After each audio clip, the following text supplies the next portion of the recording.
Դատաիրավական համակարգի նկատմամբ քաղաքական ազդեցության ոստիկանական գործողությունների վերաբերյալ կոշտ գնահատականներ միջազգային հեղինակավոր Freedom House իրավապաշտպան կազմակերպության Հայաստանի մասին տարեկան զեկույցում։ Ամփոփելով 2024-ը Freedom House-ը Հայաստանը դարձյալ մասամբ ազատ երկրների շարքին է դասել, հնարավոր 100-ից 54 միավոր հատկացնելով։ Ամենացածր գնահատականներն օրենքի գերակայության վերաբերյալ բաժնում են։ Freedom House-ն օրենքների ընտրովի կիրառման մասին է գրում, շեշտում է քաղաքացիական ու քրեական գործերի պատշաճ քննությունը չի երաշխավորվում ու արձանագրում նախադատավարական փուլում երկարաժամկետ ազատազրկումները շարունակում են խնդիր մնալ։ Անկախ է դատական իշխանությունը, իրավապաշտպան կազմակերպությունն ընդգծում է, դատարանները քաղաքական ազդեցության տակ են։ Հաղորդումների համաձայն դատավորներն իրենց վրա ճնշում են զգում, որպեսզի դատախազների հետ աշխատեն ու դատապարտեն մեղադրյալներին, իսկ արդարացումների մակարդակը չափազանց փոքր է։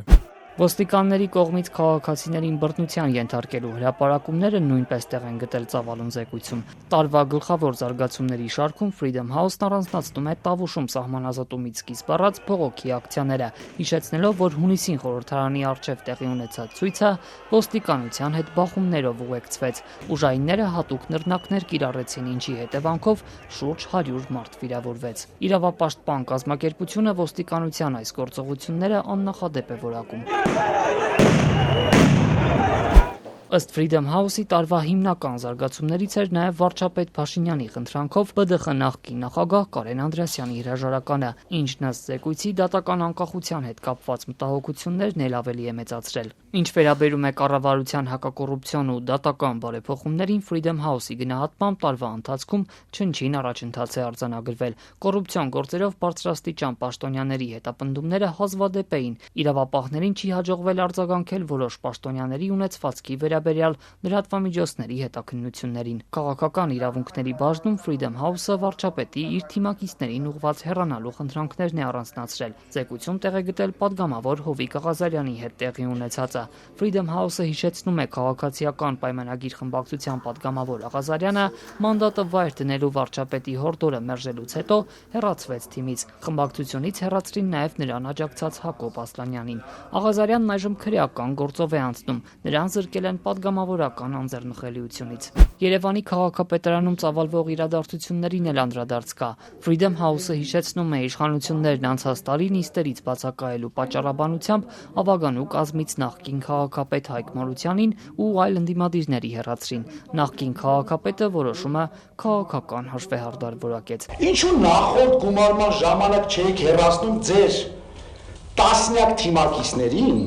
որոնք տարիներով, ոչ թե ամիսներով, տարիներով նիստերին չէին մասնակցում, որովհետև ձեր դեմ դուրս չէին գալիս։ Արդյոք կառավարությունը բաց եւ թափանցիկ է գործում։ Այս հարցին ի պատասխան կազմակերպությունն ընդգծում է, թափանցիկությունը Հայաստանում պատմականորեն է սահմանափակ։ Freedom House-ը հղում անելով հայաստանյան լրագրողական կազմակերպություններին օրինակ է բերում լրագրողների հարցումներին կառավարության թերի պատասխանները, ուշացումները, մերժումներն ու պետական մարմինների խտրական վերաբերմունքը տարբեր լրատվամիջոցների նկատմամբ։ Իրավապաշտպան կազմակերպությունը անցյալ տարվա ընթացքում լրագրողների նկատմամբ բռնության ու ճնշումների տասնյակ դեպքերի մասին է գրում, ընդ որում եւ իշխանական եւ ընդդիմադիր թևերից։ Լրատվամիջոցների ազատության մասին բաժնում Freedom House-ը նաեւ պաշտոնյաների ու քաղաքական գործիչների լրագրողների դեմ դատական հայցերի մասին է գրել, հիշեցնելով քաղաքապետ Տիգրան Ավինյանի Civilnet-ի դեմ հայցը իր ընտանիքին պատկանող բիզնեսի վերաբերյալ հետաքննության համար։ Կներեք, բայց մեդիան մեզ մոտ դարել է մի հատ մեծ աղբանոց եւ ով ինչ ուզում խոսում է։ Կազմակերպությունն առանձնացրել է նաեւ Հանրային ռադիոյի նախկին տնօրեն Գարեգին Խումարյանի հետ տեղի ունեցածը։ Խմբագրականով վարչապետին քննադատելուց հետո Խումարյանի պայմանագիրը չերկարաձգվեց, ընտրություններով էլ նոր տնօրեն ընտրվեց։ Freedom House-ը նաև տեղահանված արցախցիների հայտարարություններն է առանձնացրել, թե իշխանությունների կողմից վատ վերաբերմունքի են արժանանում։ Արձանագրվել է նաև կանանց նկատմամբ խտրականություն, բռնություն ու վատ վերաբերմունք ԼԳԲՏ անձանց հանդեպ։ 2024-ի գլխավոր զարգացումների շարքում Freedom House-ն առանձնացրել է նաև Ռուսաստանից անվտանգային կախվածությունը նվազեցնելու քայլերը, մասնավորապես ՀԱՊԿ անդամակցության սառեցումն ու ռուս սահմանապահների դուրսբերումը Զվարթնոց օդանավակայանից ու ցամաքային անցման կետերից։ Freedom House-ի գնահատականներով տարածաշրջանում ամենաբարձր միավորը Վրաստանն ունի, որը նույնպես մասամբ ազատ է համարվում, Հայաստանին գերազանցելով 1 միավորով։ Ադրբեջանն ամենացածր գնահատականն ունի՝ 7 միավոր ու ոչ ազատ է համարվում։